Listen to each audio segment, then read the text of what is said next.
اور تیسری توحید ہے توحید اسماء و صفات. پہلی توحید کون سی تھی میرے بھائی؟ توحید ربوبیت. دوسری توحید الوہیت. تیسری کیا ہے؟ توحید اسماء و صفات. اسماء کس کو کہتے ہیں؟ ناموں کو. صفات صفتوں کو. یعنی کہ اللہ کے جو نام ہیں وہ مانیں آپ، کسی اللہ کے نام کا انکار نہ کریں. اور صفات جو اللہ کی قرآن و حدیث میں آئی ہیں وہ بھی مانیں. اور ان ناموں میں اور صفات میں اللہ کے ساتھ کسی اور کو شریک نہ ٹھہرائیں. تو رازق کون ہے پھر؟ اللہ. کوئی اور تو نہیں رزق دینے والا. اولاد دینے والا کون ہے؟ وہاب کون ہے؟ اللہ. تو پھر داتا کسی اور کو نہیں کہنا. تو یہ ہے میرے بھائی توحید اسماء و صفات، کہ اللہ کے جو نام قرآن پاک میں اور حدیث نبویہ میں آئے ہیں اور اللہ کی جو صفات آئی ہیں ان کو مانیں. غفور اللہ کا نام ہے، بخشنے والا. اللہ کی صفت کیا ہوئی؟ مغفرت، بخشنا. اللہ کا نام ہے رحمان، صفت کیا ہوئی؟ رحمت کرنا. یہ اللہ کے جتنے بھی نام آئے ہیں اللہ نے اپنی ذات کے بارے میں جو کچھ بتایا ہے، جیسے بتایا ہے ویسے اس کو اوپر ایمان لے آئیں. مثلا ایک صفت لے لیتے ہیں اللہ تعالیٰ کی آپ کے سامنے. اللہ کا نام ہے العلی. اللہ کا نام کیا ہے؟ العلی. کیا مطلب؟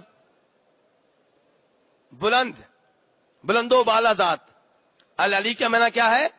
بلند و بالا. تو صفت کیا ہوئی؟ علو. جیسے میں نے کہا تھا نا، غفور نام ہے، صفت کیا ہے؟ مغفرت. رحمان و رحیم نام ہے، صفت کیا ہے؟ رحمت. ایسے ہی اللہ کا نام ہے العلی، بلند و بالا ذات، اور صفت کیا ہوئی؟ علو، بلند ہونا. اب آپ کیا مانیں گے؟ اللہ بلند ہے کہ ہر جگہ ہے؟ اللہ بلند ہے. اور کیا دلیل ہے؟ الرحمن علی العرش استوى، کہ اللہ تعالیٰ عرش پہ مستوی ہیں. مستوی کا معنی بھی ہوتا ہے بلند ہونا. تو اللہ عرش کے اوپر بلند ہیں. کیا اللہ عرش کے محتاج ہے؟ نعوذ باللہ. اللہ عرش کے محتاج نہیں ہے، عرش اللہ کا محتاج ہے. عرش کو اٹھانے والے فرشتے اللہ کے محتاج ہیں. اللہ عرش کا محتاج نہیں ہے، لیکن اللہ عرش کے اوپر بلند ہیں. تو اللہ ہماری دائیں سائڈ پہ ہیں، بائیں سائڈ پہ ہیں، آگے ہیں، پیچھے ہیں کہ اوپر ہیں؟ اوپر ہیں. اللہ کہاں ہے میرے بھائی؟ یہ اللہ کی صفت اللہ نے خود بتائی ہے. کیسے ہے ہمیں نہیں پتا. امام مالک رحمہ اللہ کے پاس ایک آدمی آیا. اس نے کہا جی قرآن پاک میں آتا ہے استوا، کہ اللہ مستوی ہیں. یہ استوا کیسے ہے؟ اللہ کیسے مستوی ہیں؟ دھیان سے سنیں میرے بھائی، یہ بات سننے والی ہے. اللہ کیسے مستوی ہیں؟ امام مالک رحمہ اللہ نے فرمایا الاستواء معلوم والکیف مجہول والسؤال عنہ بدعہ والایمان بہ واجب. کہ عربی میں ہم جانتے ہیں کہ استوا کا مطلب کیا ہے. کیا مطلب ہے استوا کا؟ بلند ہونا، یہ ہم جانتے ہیں. اور تو پوچھ رہے کیفیت کے بارے میں کہ کیسے اللہ بلند ہیں. کیفیت اللہ تعالی نے نہیں بتائی. مجہول، یہ بات ہم نہیں جانتے، ہمارے علم میں نہیں ہے.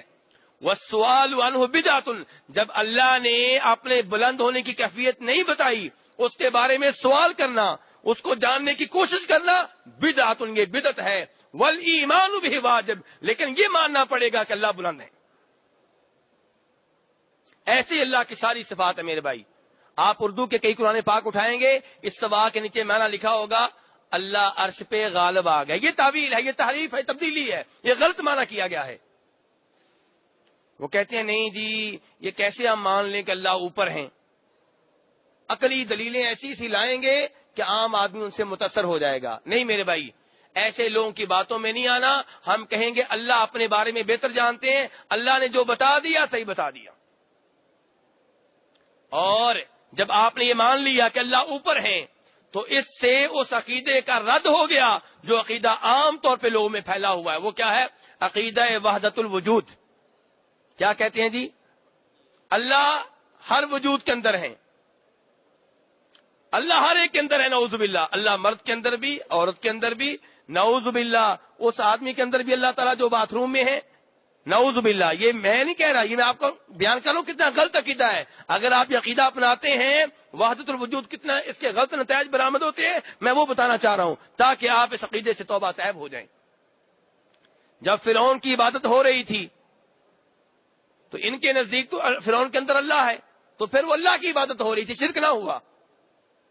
اور اس کی یہ بات ٹھیک ہوگی، اس نے کہا تھا انا ربکم الاعلی، میں تمہارا رب ہوں، کیونکہ اس کے اندر رب بول رہا تھا نعوذ باللہ نعوذ باللہ. تو میرے بھائی بہت غلط عقیدہ ہے عقیدہ وحدت الوجود. میں اس کی مزید تفصیلات بیان نہیں کرنا چاہتا کیونکہ بڑی گندی تفصیلات ہیں اس کی، کراہت آتی ہے، نفرت ہو جاتی ہے اس عقیدے سے. تو اس لیے قرآن پاک نے 7 مرتبہ بیان کیا ہے، 7 مرتبہ کہ اللہ عرش پہ مستوی ہیں. اللہ کہاں مستوی ہے میرے بھائی؟ عرش پہ بلند ہیں. لیکن اللہ کسی کے محتاج نہیں ہے، نہ عرش کے نہ کسی اور چیز کے. اچھا اب اس کا پھر کیا مطلب ہے جو کہہ دیتے ہیں جی اللہ تعالی ہر ایک کے ساتھ ہیں؟ اگر اللہ عرش پہ ہیں اوپر ہیں تو اس کا کیا مطلب ہے میرے بھائی؟ عقیدہ سمجھیے، عقیدہ یہ سمجھنے والا ہے کہ اس کا پھر کیا مطلب ہے اللہ تعالی ہر ایک کے ساتھ ہیں. میرے بھائی تفصیل بیان کرنے سے پہلے میں ایک مثال کی طرف آنا چاہوں گا. سورج کہاں پہ ہے اور اس کی روشنی؟ جی ہر جگہ پہ. چاند رات کو کہاں ہوتا ہے اور اس کی چاندنی؟ اللہ تبارک و تعالیٰ اوپر ہیں ذاتی طور پہ، لیکن اللہ کا علم ہر جگہ پہ. اللہ ہر ایک کو جانتے ہیں، ایک ایک چیز کا علم ہے. اللہ اوپر ہیں، اللہ ہر ایک کو دیکھ رہے ہیں اوپر ہو کر بھی. اللہ اوپر ہیں، ہر ایک کی سن رہے ہیں. اللہ اوپر ہیں، ہر ایک اوپر اللہ کا کنٹرول ہے، اللہ کی قدرت ہے. اللہ کا علم، اللہ کا سننا، اللہ کا دیکھنا، اللہ کی قدرت، اللہ کا کنٹرول ہر ایک کے اوپر ہے. اسی لیے اللہ تبارک و تعالیٰ نے موسیٰ علیہ السلام سے اور ہارون علیہ السلام سے کیا کہا تھا کہ فرعون کی طرف جاؤ جاؤ، اننی بے شک میں معکما تمہارے ساتھ ہوں. یا اللہ تو کیسے ہمارے ساتھ ہے؟ اللہ نے خود ہی بتا دیا اسمعو، کیا میں اسمعو؟ میں سن رہا ہوں، وارا اور میں دیکھ رہا ہوں.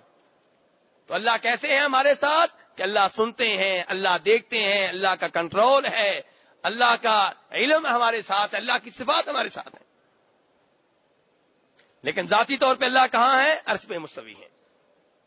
تو میرے بھائی اب یہ کتنی ہو گئی توحید کی اقسام؟ 3. نمبر 1 کیا ہے؟ توحید ربوبیت، کہ اللہ تعالی کو اللہ کے افعال میں ایک ماننا کہ پیدا کرنا، رزق دینا، یہ سارے اسی کے کام ہیں. اور توحید الوہیت یہ ماننا کہ ہر قسم کی عبادت کا حقدار صرف اللہ تبارک و تعالی ہے. تو آپ کسی قبر والے کے لیے نظر مانیں گے؟ کسی قبر والے کے لیے منت مانیں گے؟ شیخ عبد القادر جیلانی رحمہ اللہ کے لیے 11ویں دیں گے؟ نہیں، بالکل. جب آپ نے 11ویں دے دی، منت مان لی، نظر مان لی، یہ عبادت ہے. تو ایک طرف آپ کہتے ہیں کہ میں توحید کے اوپر ہوں، ساتھ اللہ کو چھوڑ کے اوروں کے لیے نظریں مانتے ہیں، اوروں کے لیے منت مانتے ہیں. بیٹا میلا فلاں قبر پہ جا کے دیکھ کروں گا، بیٹا میلا فلاں قبر پہ جا کے بکرا کروں گا. یہ کیا ہوا؟ یہ کون سی توحید ہے؟ ایسے ہی دعا سب سے بڑی عبادت ہے. آپ ایک طرف کہتے ہیں میں توحید کے اوپر ہوں، پھر قبر پہ جا کے قبر والے کو وعدے دے رہے ہوتے ہیں، اللہ سے بیٹا لے کر دو، اللہ سے رزق لے کر دو، اللہ سے شفا لے کر دو. یہ میرے بھائی شرک کر رہے ہیں آپ.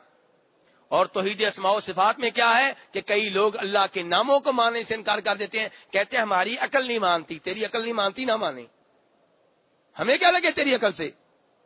تیری عقل ہے کیا؟ تو ہے کیا چیز؟ اللہ ایک بات بتائیں، تیری عقل نہیں مانتی. میں اب کیا کہوں، بڑے سخت الفاظ نکل رہے ہیں لیکن میں روک رہا ہوں کہ اللہ نے ایک چیز بتا دی اور تو کہتا ہے میری عقل نہیں مانتی. اللہ کے رسول نے ایک چیز بتا دی، تو کہتا ہے تیری عقل نہیں مانتی. اپنی عقل کو قرآن و حدیث کے تابع بنا دے، اپنی عقل کو قرآن و حدیث کے سامنے جھکا دے. میرے بھائی ان عقل پرستوں سے بچ جائیں جو کئی قرآن پاک کی باتوں کا، نبی صلی اللہ علیہ وسلم کے حدیث کا انکار کر جاتے ہیں کہ عقل نہیں مانتی. تو بہرحال میرے بھائی گزارش یہ تھی کہ یہ توحید کی 3 اقسام ہیں. اور عام طور پہ قبروں کی پوجا کرنے والے قبر پرست وہ کیا کرتے ہیں؟ وہ لا الہ الا اللہ کا مطلب کر جاتے ہیں کہ اللہ خالق ہے، مالک ہے، رازق ہے. کوئی شک نہیں کہ اللہ خالق ہے، مالک ہے، رازق ہے، لیکن لا الہ کا مطلب یہ نہیں ہے. لا الہ کا مطلب کیا ہے کہ اللہ اکیلا ہی عبادت کا حقدار ہے، اللہ کے سوا کوئی اور عبادت کا حقدار نہیں ہے۔ اس میں کوئی شک نہیں کہ یہ عقیدہ بنایا جائے کہ سب کچھ ہونے کا یقین کس سے؟ اللہ سے، اور اللہ کے سوا کسی اور سے کچھ بھی نہ ہونے کا یقین۔ لیکن یہ لا الہ کا مطلب نہیں ہے، لیکن یہ لا الہ کا مطلب نہیں ہے، یہ توحید ربوبیت میں داخل ہے۔ لا الہ کا مطلب یہ ہے کہ اللہ کے سوا کوئی عبادت کا حقدار نہیں ہے۔ لا الہ کا مطلب کیا ہے؟ اللہ کے سوا کوئی عبادت کا حقدار نہیں، یہ ہے لا الہ کا مطلب۔ اور اسی کے اوپر اعتراض تھا اہل مکہ کو، اسی لیے انہوں نے اسلام قبول نہیں کیا۔ ان کو پتا تھا کہ اگر یہ کلمہ پڑھ لیا اپنے معبودان باطلہ کو چھوڑنا پڑے گا، اور اس لحاظ سے وہ آج کل کے قبر پرستوں سے، مشرکوں سے بہتر تھے کہ انہوں نے کہا ہم کلمہ ہی نہیں پڑھیں گے۔ جس کلمے کی وجہ سے ہمیں اپنے بزرگ چھوڑنے پڑیں، جس کلمے کی وجہ سے ہمیں اپنے معبود لات عزا ہبل کو چھوڑنا پڑے، انہوں نے کہا ہم یہ کلمہ نہیں پڑھیں گے۔ اور آج کا مسلمان کہتا ہے کلمہ پڑھیں گے، لیکن کیا کریں گے؟ جو 4-5 دن پہلے بتا چکا ہوں، آج پھر دہرانا چاہتا ہوں کیونکہ موضوع کے لحاظ سے بڑا اہم ہے، کیونکہ لوگ کہتے ہیں شاید یہ ایسے ہی بولتے رہتے ہیں ورنہ ہر سائڈ پہ توحید ہی توحید ہے۔ سنیے، فیس بک پہ مجھے کسی نے کوئی کلپ بھیجا، اس میں ایک ممتاز عالم دین تقریر کر رہے ہیں، میں نام نہیں بتانا چاہتا، بوڑھے ہیں اور مخصوص لباس پہنا ہوا ہے، لباس ہی بتا رہا ہے کہ کیسی باتیں کریں گے۔ کیا کہہ رہے ہیں جناب؟ کہہ رہے ہیں کہ کسی جگہ پہ کچھ عیسائی تھے جو مسلمانوں کو تنگ کر رہے تھے۔ کیسے تنگ کر رہے تھے؟ وہ کہتے تھے کہ ہمارے نبی عیسیٰ علیہ السلام مردوں کو زندہ کیا کرتے تھے، تمہارے نبی نے کیا کسی مردہ کو زندہ کیا ہے؟ بتاؤ۔ تقریر کرنے والے صاحب کہہ رہے ہیں کہ مسلمان بڑے پریشان تھے، ان کو کیا جواب دیں؟ جادو کا علاج جادو سے غلط ہے، شرک کا جواب شرک سے غلط ہے، بدعت کا جواب بدعت سے غلط ہے۔ تو یہ آگے سے کیا کہتے ہیں؟ شیخ عبد القادر جیلانی رحمہ اللہ کے پاس مسلمان آئے، یہ بات انہوں نے ان کے نام پہ لگا دی، حالانکہ شیخ عبد القادر جیلانی کی آپ کتابیں پڑھ لیں تو آپ کو پتا چلے گا جو ان کا نام سب سے زیادہ لیتے ہیں وہ ان کی تعلیمات کے سب سے زیادہ مخالف ہیں۔ ان کی کتابیں تو پڑھیں، ان کی کتابیں تو پڑھیں، نہ تمہاری نماز ان کی نماز سے ملتی ہے، نہ تمہاری توحید ان کی توحید سے ملتی ہے، پھر بھی ان کے نام لیتے ہو۔ تو بہرحال یہ قصہ بھی ان کی طرف منسوخ کر دیا گیا، کیا کہ مسلمان ان کے پاس آئے، آ کر کہنے لگے کہ جناب یہ عیسائی ہمیں بڑا تنگ کر رہے ہیں۔ کیا کہتے ہیں جی؟ یہ کہتے ہیں کہ ہمارے نبی مردوں کو زندہ کیا کرتے، تمہارے نبی نے تو کام کبھی نہیں کیا۔ شیخ عبد القادر جیلانی رحمہ اللہ بقول اس قصہ کے جو انہوں نے گھڑا ہے، وہ ان عیسائیوں کے پاس گئے، کہنے لگے ہاں بھائی میرے نبی تک کہاں پہنچتے ہو؟ مجھ سے بات کرو۔ میرے نبی تک کہاں پہنچتے ہو؟ مجھ سے بات کرو، میں ان کا امتی ہوں، مجھ سے بات کرو۔ جی آپ سے بات کرتے ہیں، کیا بات ہے؟ کہ ہمارے نبی مردوں کو زندہ کیا کرتے، تم کرو۔ شیخ عبد القادر جیلانی نے کہا بقول ان کے کہ کس کو زندہ کروانا چاہتے ہو بتاؤ۔ اللہ اکبر، تھوڑی دیر پہلے میں نے کیا کہا تھا کہ توحید ربوبیت کو تو اکثر اوقات کافر بھی مانتے تھے، اور یہاں پہ دیکھیے توحید ربوبیت کا بیڑا غرق کیا جا رہا ہے۔ توحید الوہیت تو بات کی بات ہے، توحید ربوبیت کا بیڑا غرق کیا جا رہا ہے جس کو کافر بھی مانتے تھے۔ شیخ عبد القادر جیلانی نے کہا کس مردے کو زندہ کروانا چاہتے ہو بتاؤ مجھے۔ وہ عیسائی کسی بہت پرانے قبرستان پہ لے گئے جو 200 سال پرانا تھا، اور وہاں پہ ایک قبر کی طرف اشارہ کرتے ہوئے کہنے لگے اس کو زندہ کرو۔ شیخ عبد القادر جیلانی رحمہ اللہ نے کہا جانتے ہو یہ کون ہے؟ یہ قوال ہے، قوالیاں گایا کرتا تھا، کیا یہ چاہتے ہو کہ میں اس کو زندہ کروں اور یہ قوالی گا رہا ہو؟ اللہ اکبر، پہلا حملہ کیا اللہ کی صفت علم غیب پہ، یہ توحید الوہیت کے اوپر حملہ ہے۔ اللہ کی صفت علم غیب کے اوپر پہلا حملہ کیا جا رہا ہے۔ اللہ تعالیٰ کہتے ہیں قرآن پاک میں قُل لَا يَعْلَمُ مَن فِي السَّمَاوَاتِ وَالْأَرْضِ الْغَيْبَ إِلَّا اللَّهُ، اللہ کے سوا کوئی عالم الغیب نہیں ہے، نہ آسمان والوں میں نہ زمین والوں میں، نہ کوئی فرشتہ نہ کوئی رسول نہ کوئی جن نہ کوئی اور۔ انبیاء کرام علیہ الصلوۃ والسلام کو اللہ تعالیٰ نے کئی غیبی باتیں بتائی ہیں، علم غیب نہیں دیا، چند ایک غیبی باتیں بتائی ہیں، چند ایک غیبی باتیں بتائی ہیں، اور وہ غیبی باتیں انبیاء کرام نے اپنے امتیوں کو بھی بتائی ہیں. ان کے بتانے سے کوئی عالم الغیب نہیں بن جایا کرتا. اب قبر میں 3 سوال ہوں گے نا. پہلا سوال کیا ہوگا؟ آپ قبر میں گئے ہیں، یہ دیکھ کے آئے ہیں، کیسے پتہ چل گیا آپ کو؟ تو آپ تو عالم الغیب ہو گئے. نہیں میرے بھائی، کسی کے بتانے سے چند باتیں معلوم ہو جائیں تو اسے عالم الغیب نہیں کہتے. نبی صلی اللہ علیہ وسلم کو کئی باتیں اللہ تعالی نے بتائیں، غیب کی باتیں، لیکن یہ نہیں ہے کہ عالم الغیب ہو گئے ہیں. جو بتائی ہیں وہ کچھ بھی نہیں ہے ان کے مقابلے میں جو اللہ نے اپنے پاس رکھی ہیں. کیا کہا تھا خضر علیہ السلام نے موسیٰ علیہ السلام سے؟ صحیح حدیث میں ہے، صحیح حدیث میں، بخاری شریف کی حدیث. دونوں جب جا رہے تھے تو ان کے سامنے ایک پرندہ آیا، اس نے سمندر میں سے ایک قطرہ پانی لیا، اپنی چونچ میں قطرہ پانی لیا. تو خضر نے کہا موسیٰ، جو علم تمہارے پاس ہے اور میرے پاس ہے، جو تجھے اللہ نے دیا مجھے اللہ نے دیا ہے، اس کی اللہ کے علم کے مقابلے میں وہی حیثیت ہے جو اس قطرے کی ہے جو پرندے نے لیا ہے سمندر کے مقابلے میں. جان گئے میرے بھائی؟ پھر لوگ کہتے ہیں عالم الغیب، پھر لوگ کہتے ہیں عالم الغیب. اللہ صاف صاف کہے، اللہ کا رسول کہیں 7 سپارہ ولا عالم الغیب، میں غیب نہیں جانتا. 9 سپارے میں ولو کنت عالم الغیب، اگر میں غیب جانتا ہوتا مجھے کبھی کوئی تکلیف نہ پہنچتی. نبی چیختا رہے کہ میں عالم الغیب نہیں ہوں، صحابہ کرام کہتے رہے کہ آپ عالم الغیب نہیں ہیں، اللہ بتاتا رہے کہ آپ عالم الغیب نہیں ہیں، لوگوں کا پھر بھی کہنا نہیں جی عالم الغیب ہے. تو بہرحال یہاں پہ کیا کہہ رہے ہیں کہ شیخ عبد القادر جیلانی نے کیا کہا کہ قبر والا قوال ہے، اور چاہتے ہو کہ جب میں اس کو زندہ کروں تو یہ قوالی گاتا ہوا اٹھے. اور پھر کہا مجھے یہ بتاؤ کہ تمہارے نبی مردوں کو کیسے زندہ کیا کرتے تھے؟ انہوں نے کہا جی یہ بات تو آپ کے قرآن پاک میں لکھی ہوئی ہے کہ وہ کہتے تھے کم بِإِذْنِ اللہ، اللہ کے حکم سے کھڑے ہو جاؤ. اور یہ معجزہ تھا، آپ جانتے ہیں نا، یہ معجزہ تھا. اور معجزہ تھا، اور وہ مردہ کیوں اٹھتا تھا؟ جب نبی اللہ کے حکم سے کہتا تھا اللہ کے حکم سے اٹھو. اور کوئی کہتا رہے اللہ کے حکم سے اٹھو، مردہ پھر بھی نہیں اٹھے گا، لیکن جب اللہ اوپر سے آرڈر آئے گا تب اٹھے گا. اور معجزے ان کے بارے میں بات ہو چکی ہے کئی بار کہ یہ عام قوانین سے ہٹ کر ہوتے ہیں، عام اصولوں سے ہٹ کر ہوتے ہیں. تو یہ تو تھا معجزہ، اور وہ بھی عیسیٰ علیہ السلام کو کہنا پڑا کم بِإِذْنِ اللہ، اللہ کے حکم سے اٹھ جا. ان کے بقول یہ کہانی جو گڑھی گئی ہے، یہ قصہ جو مشہور کیا جا رہا ہے، اس میں کیا کہا جا رہا ہے؟ شیخ عبد القادر جیلانی نے کہا تمہارے نبی کہتے تھے کم بِإِذْنِ اللہ، اور میں کہتا ہوں کم بِإِذْنِ عبد القادر، اے مردے تو عبد القادر جیلانی کا حکم ہے کھڑے ہو جاؤ. بتائیے اہل مکہ کو کراس کیا کہ نہیں کیا؟ ان کے سامنے اہل مکہ شرمائیں گے کہ نہیں شرمائیں گے؟ یہ مسلمان ہیں دین دیکھ کے شرمائیں یہود. یہ مسلمانوں کی توحید کا حال ہے. کیا چھوڑا ہے تم نے اللہ تعالیٰ کے لیے؟ توحید ربوبیت میں شرک کرتے ہو، رکوع سجدے میں شرک کرتے ہو، جانور ذبح کرتے ہوئے شرک کرتے ہو، نذر و نیاز مانتے ہوئے شرک کرتے ہو. کون سی چیز ہے تو تم نے اللہ کے لیے خالص چھوڑی ہے؟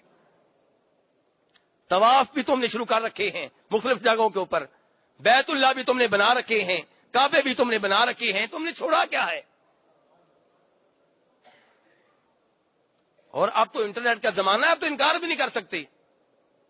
پہلے انکار کر لیتے تھے یہ لوگ، اب کیسے انکار کریں گے؟ سجدے ہو رہے ہیں، تصویریں موجود ہیں، ویڈیو موجود ہیں، سجدے کیے جا رہے ہیں، اور پیر صاحب جناب ایسے اکڑ کے بیٹھے ہوئے ہیں، سجدہ ہو رہا ہے. جب نبی صلی اللہ علیہ وسلم کو جناب معاذ نے سجدہ کیا تھا تو آپ جناب معاذ پہ ناراض ہوئے تھے اور کہا تھا معاذ یہ کیا؟ تو معاذ نے کہا تھا اللہ کے رسول صلی اللہ علیہ وسلم ہم لوگ شام میں گئے، شام میں دیکھا کہ شام کے لوگ اپنے بڑوں کو، اپنے بادشاہوں کو اور اپنے علماء کو، اپنے صوفیوں کو، اپنے درویشوں کو سجدے کرتے ہیں. تو ہم نے کہا اگر سجدہ ان کو ہو سکتا ہے تو آپ کی شان تو کہیں زیادہ بلند ہے. یہ لوگ ایسے ہی شرک کا مقابلہ شرک سے کرنا چاہتے ہیں، لوگ بدعتوں کا مقابلہ بدعتوں سے کرنا چاہتے ہیں. جب دیکھتے ہیں عیسیٰ علیہ السلام کا یوم ولادت کرسمس کی شکل میں منایا جا رہا ہے، کہتے ہیں اللہ کے رسول کا بھی مناؤ۔ شرک کا مقابلہ شرک سے، بتوں کا مقابلہ بتوں سے کرنا چاہتے ہیں۔ اب معاذ بن جبل آئے، انہوں نے اللہ کے رسول کو سجدہ کر ڈالا۔ اللہ کے رسول نے کہا معاذ یہ کیا؟ انہوں نے پھر بات بتائی کہ ہم نے ادھر یہ دیکھا ہے، تو آپ کی شان تو کہیں جا بلند ہے۔ تو فرمایا معاذ اگر اللہ کے سوا کسی اور کے لیے سجدہ جائز ہوتا تو میں عورت کو حکم دیتا کہ اپنے خامن کو سجدہ کرے، لیکن سجدہ اللہ کے سوا کسی اور کے لیے جائز نہیں ہے۔ تو میرے بھائی یہ ہے حال ہماری توحید کا۔ اور پھر لوگ کہتے ہیں ہم ذلیل کیوں ہیں، ہم رسوا کیوں ہیں، اور وہ توحید کی بات نہیں کریں گے۔ پھر بھی ان کے منہ سے کیا نکلے گا؟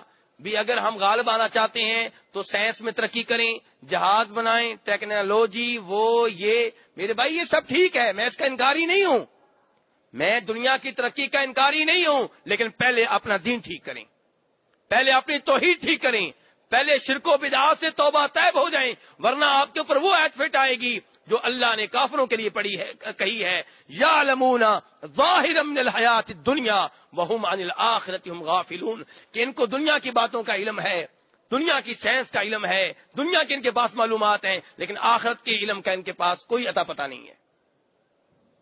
یہ اللہ نے کافروں کے بارے میں کہا ہے کہ یعلمون علم ہے ان کے پاس، کس کا؟ ظاہرا من الحیات الدنیا، لیکن جو آخرت کا علم ہے اس سے غافل، بے خبر ہے، ان کو پتہ ہی نہیں۔ اور جناب عمر فاروق رضی اللہ عنہ نے کہا تھا کہ تمہاری ترقی کا راز اسی امر میں ہے جس امر سے ترقی ملی تھی تمہارے پہلوں کو، اور پہلوں کو ترقی ملی تھی دین کی وجہ سے، توحید کی وجہ سے۔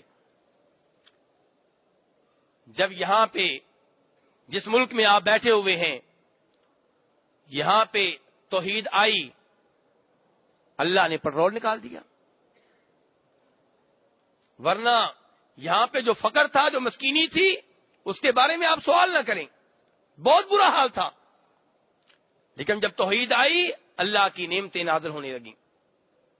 اللہ تعالی نے کہا نہیں ہے قرآن پاک میں وَلَوْ أَنَّ أَهْلَ الْقُرَىٰ آمَنُوا وَاتَّقَوْا لَفَتَحْنَا عَلَيْهِمْ بَرَكَاتٍ مِّنَ السَّمَاءِ وَالْأَرْضِ، کہ اگر زمین والے اللہ کے اوپر، اللہ کے رسول کے اوپر، اللہ کے قرآن کے اوپر، اللہ کے فرشتوں کے اوپر، تقدیر کے اوپر، آخرت کے اوپر صحیح معنوں میں ایمان لے آئیں، واتقوا، متقی پرہیزگار بن جائیں، گناہوں سے دور رہیں، لفتحنا علیہم برکات من السماء والارض، ہم ان کے اوپر آسمانوں و زمین کی برکتوں کے دروازے کھول دیں گے۔ ہم تو مائل بھی کرم ہے، کوئی سائل ہی نہیں، راہ دکھائیں کسے کو راہ روے منزل ہی نہیں۔ تو میرے بھائی، اور اللہ نے ایک اور جہاں پہ کیا کہا تھا؟ الذین آمنوا ولم یلبسوا ایمانہم بظلم اولئک لہم الامن وہم مہتدون، تو اللہ پہ، اللہ کے رسولوں پہ، اللہ کے فرشتوں پہ، اللہ کی کتاب پہ، آخرت پہ، تقدیر پہ صحیح معنوں میں ایمان لے آئیں، اور ایمان میں شرک کی ملاوٹ نہ ہونے دیں۔ اولئک لہم الامن، ان کے لیے ہے امن، ان کے لیے ہے سکون، ان کے لیے ہے دل کا چین، قرار ان کو ملے گا، ورنہ وہی بے چینی، وہی افراتفری، وہی نیند کا نہ آنا، وہی دھماکے، وہی آپس میں ایک دوسرے سے لڑنا، وہی بے سکونی، یہ سب کچھ ہوگا۔ لیکن جو صحیح معنوں میں توحید کے اوپر ہوں گے، فرمایا وَهُمْ مُهْتَدُونَ، یہ ہے ہدایت یافتہ، دنیا میں بھی آخرت میں بھی۔ اللہ تبارک و تعالیٰ سے دعا ہے کہ ہمیں توحید کو صحیح معنوں میں سمجھنے کی توفیق عنایت فرمائے۔ وآخر دعوانا الحمدللہ رب العالمین۔